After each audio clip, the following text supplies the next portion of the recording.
आशा करता हूं आप सब बहुत अच्छे होंगे। मेरा नाम है सिद्धांत अग्निहोत्री। स्टडी ग्लोब्स पे आपका बहुत बहुत स्वागत है। जो मैं बताने वाला हूं आपको मजा आ जाएगी, क्योंकि ये मैं नहीं कह रहा हूं। इकोनॉमिक टाइम्स का एक बहुत शानदार आर्टिकल है, उसमें एक रिपोर्ट छपी है और उस आर्टिकल में कहा गया है कि इंडियन एयरफोर्स ने GF-17 थंडर, अवाक्स,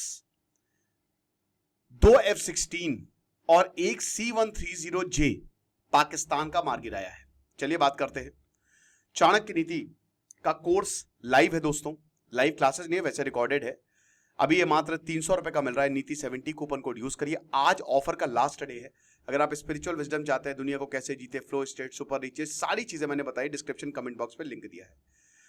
तो सबसे बड़ी बात क्या है कि 10 मई को जो यहां पे भारत ने एयर स्ट्राइक्स की, 10 मई की बात हो रही है यहां पे, ठीक है ना, उसमें पाकिस्तान का बहुत कुछ गया है। एक रिपोर्ट में तो यह तक बोला जा रहा था कि पाकिस्तान के एयरफोर्स का 20% इंफ्रास्ट्रक्चर तबाह हो गया। आई वंडर कि ये पाकिस्तान के जो जनरल से बिल्ले कहां से लगा के घूमते हैं, इतने मेडल्स। सारे वॉर तो हारे हैं, बट उनको अपनी जनता को पैसिफाई करना है। तो पाकिस्तान का SAAB 2000 early warning system, early warning aircraft, और वो 315 किलोमीटर दूर था, एनिमी टेरिटरी में घुस के मारा है। Multiple Pakistani fighter jets they were down. एक मिलिट्री ट्रांसपोर्ट एयरक्राफ्ट खत्म हुआ है। और 10 मई को मिलिट्री एक्शन में जो इंडियन एयरफोर्स ने मिसाइल मारी है, उसमें पाकिस्तान के मिलिट्री टारगेट्स गए हैं। तो बहुत बुरी तबाही मची है दोस्तों, बहुत बुरी तबाही, ठीक है ना।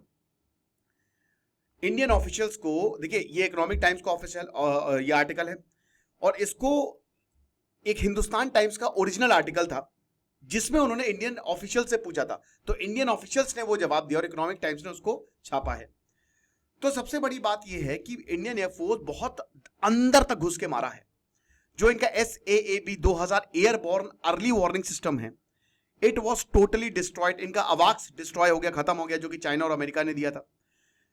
और इनका C-130J, जो कि मीडियम लिफ्ट ट्रांसपोर्ट एयरक्राफ्ट है। C-130 आपने ग्लोब मास्टर देखा होगा ना, बड़ा सा एयरक्राफ्ट होता है, वो फाइटर नहीं होता है, लेकिन वो सामान ले जाता है, वो सैनिकों को ले जाता है एक जगह से दूसरी जगह, बहुत जल्दी ले जाता है।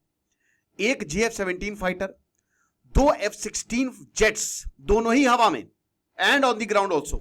ये हिंदुस्तान टाइम्स ने रिपोर्ट किया है। तो ऑपरेशन सिंदूर जो था, वो बहुत इस मामले में तो सक्सेसफुल रहा। अब देखिए, पाकिस्तान की तरफ से प्रोपेगेंडा चला गया, वो एक सबूत नहीं दे पाए कि हमने राफेल मार दिया, ये मार दिया, वो मार दिया। वेस्ट की तरफ से प्रोपेगेंडा चलाया गया, चाइना की तरफ से, बल्कि चाइना के बाद में चेंगडू के स्टॉक्स बहुत तेजी से गिर गए। ठीक है, बोला गया कि अच्छा राफेल के जो स्टॉक्स है वो डाउन है। मेरे भाई, कोई डाउन नहीं। और देखिए, वो एक माहौल बनाया गया, नैरेटिव वॉर हम हमेशा से हारते आए हैं पाकिस्तान से, ये आपको मानना पड़ेगा। पाकिस्तान जिस तरीके से फेक न्यूज फैलाता है, वो अपने ही लोगों कहीं सरेंडर कर रहे हैं, अपनी सेना, और वही दिखा देता है कि भारत की सेना सरेंडर कर रही है। बल्कि हम बार बार इसको फेक न्यूज बताते रहते हैं। वो यूनाइटेड नेशन में बेशरम देश है, वो यूनाइटेड नेशन में नहीं कतराता है, पता नहीं कहां की फोटो दिखा देता है, पता है ना आपको। और इसमें चाइना इसका साथ देता है। तो पाकिस्तान का जो ऑपरेशन चड्डी बनियान था, मतलब ऑपरेशन बनियान अल मारसूस, जो लगभग सुबह 1 बजे शुरू हुआ 10 मई को, उसमें इन्होंने प्लान किया था कि इंडिया के एयर बेसिस को टारगेट करेंगे अगले 48 घंटे में। लेकिन आपको पता है कि 8 घंटे के अंदर अंदर रिस्पॉन्स खत्म हो गया, क्योंकि भारत के डिफेंस सिस्टम ने खत्म कर दिया सब कुछ। भारत के डिफेंस सिस्टम ने इनकी एक भी मिसाइल 100% एफिशिएंसी थी, जिसमें हमारा खुद का भी था और बाहर का भी था। और अब तो आकाश तीर की बातें हो रही है ना, कि देश खरीदने की तैयारी में है, ब्रह्मोस खरीदने की तैयारी में है। इजराइल ने एक डील, अभी देखिए इसमें कंफर्म नहीं है, बट ये सामने आ रहा है कि शायद इजराइल भी भारत से डील करेगा। भारत ने जो एयर स्ट्राइक्स की वो राफेल से की और सुखोई 30 MKI एयरक्राफ्ट से की। स्कैल्प और ब्रह्मोस मिसाइल मारी गई थी। ब्रह्मोस इसीलिए हमने बनाई थी, पहले तो रशिया ने हमारी मदद की, लेकिन अब हमने सब खुद से किया है। अब हम मिसाइल जो है वो खुद से हम बना रहे हैं। और अभी लखनऊ में नई फैसिलिटी बनाई गई है, तो हर साल जो है वो 150 से 200 मिसाइलें मिलेंगी हमको ब्रह्मोस। तो पाकिस्तान के ऑपरेशन को डिसरप्ट किया और इस्लामाबाद को सीज फायर करना पड़ा, क्योंकि अगर ये नहीं करते, इस्लामाबाद सीज फायर नहीं करता, तो इनका न्यूक्लियर भी जाता और इनकी पूरी एयरफोर्स जाती। इन्होंने ही कॉल किया था, याद रखिएगा। पहले अमेरिका को इन्होंने सुबह 9:30 बजे कॉल किया था कि आप कुछ भी करके सीज फायर करवाइए। 11 बार भारत का जो S-400 है वो 11 बार इंगेज रहा है, जो आदमपुर में डिप्लॉय किया हुआ है। और इसको उसने मतलब जितने भी इनके अर्ली वार्निंग एयरक्राफ्ट थे खत्म कर दी।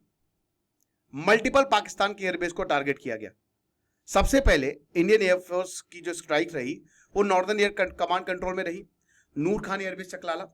फाइनल जो रहा वो जेकोबाबाद, यही जेकोबाबाद है जहां पे ओसामा बिन लादेन मिला था, और भुलारी, ये सब कैंटोनमेंट एरिया है। और पाकिस्तान फिर विड्रॉ कर गया।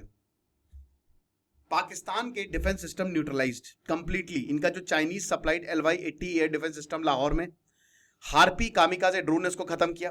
एक और strike HQ-9 surface to air system, Chinese version of S-300, वो पूरी तरीके से तबाह हो गया मलिर कराची में। अब ये तब हुआ है दोस्तों जब चाइना के लोग बैठे हुए थे और पाकिस्तान को गाइड कर रहे थे। ये हिसाब किताब 10 मई का जो ऑपरेशन हुआ, इससे पहले भी भारत ने इनके आतंक के सेंटर्स तबाह किए। 170 आतंकी उसमें मारे गए थे, ऐसा कहा जा रहा है। 7 मई को जो ऑपरेशन हुआ उसमें वही 9 टेररिस्ट कैंप तबाह किए थे। ऑपरेशन सिंदूर उसी दिन हुआ।